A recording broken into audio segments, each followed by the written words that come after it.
وہ حرارت اور گرمی نہیں رہی، وہ رقت اور وہ نرمی نہیں رہی۔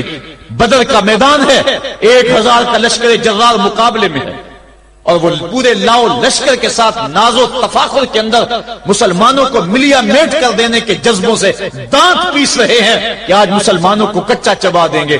مسلمانوں کے ساتھ پاس صرف 8 تلواریں اور ان کے بطن میں کھانے کے لیے کچھ نہیں۔ جس کھجور کو چوس کے روزہ رکھتے ہیں اسی کھجور کو چوس کے روزہ افطار کرتے ہیں۔ یہ حالت مسلمانوں کی، بدن پہ چتھڑے لگے ہوئے کپڑے ہیں، عجیب حالت ہے۔ پھر کون سا آسرا تھا جو مسلمانوں کے کام آیا؟ مصطفیٰ کریم نے مسجد عریش میں سجدے میں پیشانی جھکا دی۔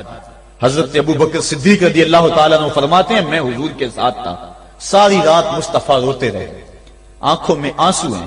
حضور کی چادر سر انور سے سلٹ کے حضور کے کندھوں پہ آ جاتی، پھر کندھوں سے پشت پہ آ جاتی، میں اٹھا کے حضور علیہ السلام کے سر پہ رکھتا اور کہتا حضور بس کرو۔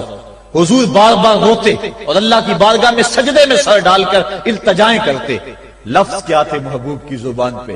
آج تک ایسی ناز والی دعا کسی نے نہیں کی ہے جی جیسی دعا مصطفیٰ جان رحمت نے کی تھی۔ مصطفیٰ کریم سجدے میں سر رکھا ہے اور کیا کہا؟ اللہم ان تہلک ہذہ العصابہ لم تعبد فی الارض ابدا۔ میرے مالک میں نہیں کہتا کہ ان لوگوں کو بچا لے، دیکھ میری زندگی کی کمائی یہی 313 ہے جو میں تیری چوکھٹ پہ لے کے حاضر ہو گیا ہوں۔ میری زندگی کا کل اثاثہ، میری زندگی کا کل سرمایہ کوہ ابو قبیس پہ کیے گئے درسوں کا نتیجہ، عکاظ کی منڈی کے اندر دیے گئے درسوں کا نتیجہ، اور ذی المجال کے میلے میں تیرے دین کی تبلیغ کا نتیجہ، طائف کے بازاروں میں پتھر کھا کھا کے جو تبلیغ کی اس کا نتیجہ، رستے میں گڑے، رستے میں بچھتے ہوئے کانٹے، اور مکے کے بازاروں میں میرے بدن کے اوپر پڑتی ہوئی اوجریاں، میں نے پھر بھی تیرا کلمہ بلند کیا۔ میرے مالک میری پوری زندگی کا گداز، میری پوری زندگی کا سرمایہ، میری زندگی کے آنسو، میری زندگی کا رونا سینے حرم کے اندر کعبۃ اللہ کی چھاؤں کے میں سجدے کر کر کے، کوئی کبھی میں نے عمر مانگا، کبھی میں نے حمزہ مانگا، تیرے دین کے لیے میں نے جو ایک ایک کر کے تنکا جوڑا اور یہ ایک چھوٹا سا گھونسلہ بنایا، یہ گھونسلہ اب بجلیوں کی زد میں ہے، کفار کی بجلیاں اس گھونسلے کو جلا دینا چاہتی ہیں۔ میرے مالک میں یہ نہیں کہتا کہ میرا گھونسلہ اور میری یہ مٹھی بھر جماعت اور یہ چند میرے لوگ اور یہ میرا سرمایہ اور اثاثہ، میری پوری زندگی کی کمائی، میری جوانی کا سرمایہ جو میں نے تیرے سامنے لا کے رکھ دیا ہے، میں یہ نہیں کہتا ان کو بچا لے، لیکن میرے مالک اگر یہ نہ رہے تو قیامت تک پھر تجھے بھی خدا کوئی نہیں کہے گا۔ ان تہلک ہذہ العصابہ لم تعبد فی الارض ابدا، اگر یہ نہ رہے تو قیامت تک تیرے نام کے ڈنکے بجانے والے بھی دنیا پہ نہیں ہوں گے۔ یہ حضور نے اللہ کی بارگاہ میں دعا کی اور سجدے میں سر رکھا ہے۔ حضور علیہ السلام کی آنکھوں میں اشک جاری ہیں، سجدے سے قوت حاصل کی جا رہی ہے۔ دشمن کے مقابلے میں مصطفیٰ کریم سجدے میں سر رکھ کے اللہ سے آرزو کر رہے ہیں۔ حضرت سیدنا صدیق اکبر فرماتے ہیں اچانک حضور نے سر اٹھایا، میں خوش ہو گیا کہ حضور کے چہرے پہ مسکراہٹ تھی۔ حضور مسکراتے ہوئے فرمایا ابشر یا ابا بکر ھذا جبریل آخذ بعنان فرسہ، ابو بکر بشارت ہو، وہ جبریل اللہ کی مدد لے کر آ گئے۔ تو یہ سجدے تھے جن سجدوں نے ظالم اور جابر قوتوں کا منہ توڑ کے رکھ دیا۔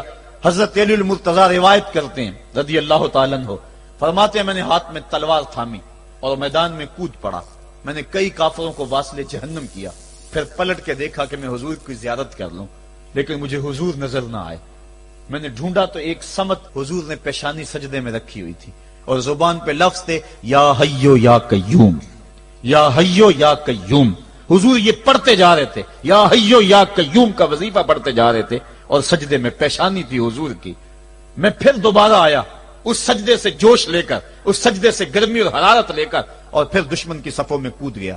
میں نے ایک کافر کو واصل جہنم کیا، پھر زیارت کے لیے واپس آیا، دیکھا تو پھر سجدے میں حضور نے سر رکھا ہوا اور یہی کہہ رہے ہیں یا حیو یا قیوم، یا حیو یا قیوم، یا حیو یا قیوم برحمتک استغیث۔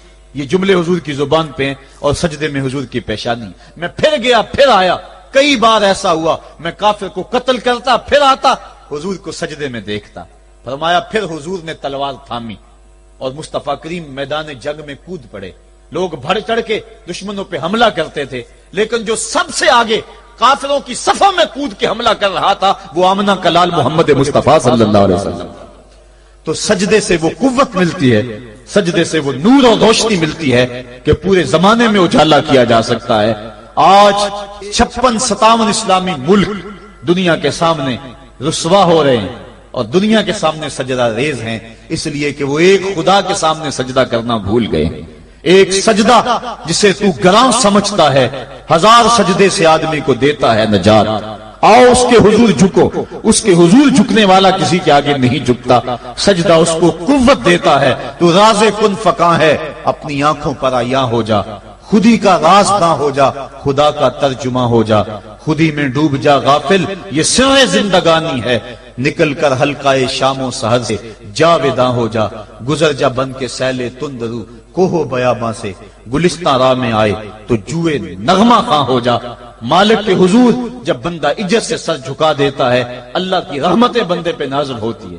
ایک روایت میں آتا ہے جب بندہ نماز کے لیے کھڑا ہوتا ہے، ابھی اس نے سجدے میں جانا ہوتا ہے، ابھی وہ قیام ہی کرتا ہے، اللہ فرماتا ہے میرے بندے کے گناہ جو ہیں اس کے بدن سے نکال کے ایک سمت کر دو، تاکہ میرا بندہ اس حالت کے اندر میرے حضور حاضر ہو کہ وہ گناہوں سے پاک اور صاف ہو. حضرت نبی رحمت صلی اللہ علیہ وآلہ وسلم فرماتے ہیں کہ پھر اس کے سارے گناہ اس کے بدن سے اتار کے ایک سمت رکھ دیے جاتے ہیں اور بندہ مصلی پہ سبحان ربی العالی کے نغمے الاپتا ہے، رکوع کرتا ہے، سجدے کرتا ہے. جب سلام پھیر کے نماز ختم کر کے دعا کر کے جانے لگتا ہے تو فرشتے عرض کرتے ہیں مالک یہ جو گناہ اتار کے ایک سائیڈ پہ رکھے تھے یہ دوبارہ اس کو دے دیں. اللہ فرماتا ہے جس کی جھولی سے گناہ نکال لیے تھے دوبارہ اس کی جھولی میں نہیں ڈالیں. اللہ اکبر. اور ایک روایت کے لفظ ہیں کہ جب بندہ نماز کے لیے کھڑا ہوتا ہے اس کے کندھوں کے اوپر سارے گناہ آ جاتے ہیں اور اس کے سر کے اوپر گناہ آ جاتے ہیں. جب رکوع میں جاتا ہے تو کندھوں والے گناہ گر جاتے ہیں اور جب بندہ سجدے میں سر رکھتا ہے تو اللہ تعالیٰ اس کے سارے گناہوں کو ختم کر دیتا ہے اور وہ بالکل پاک ہو جاتا ہے.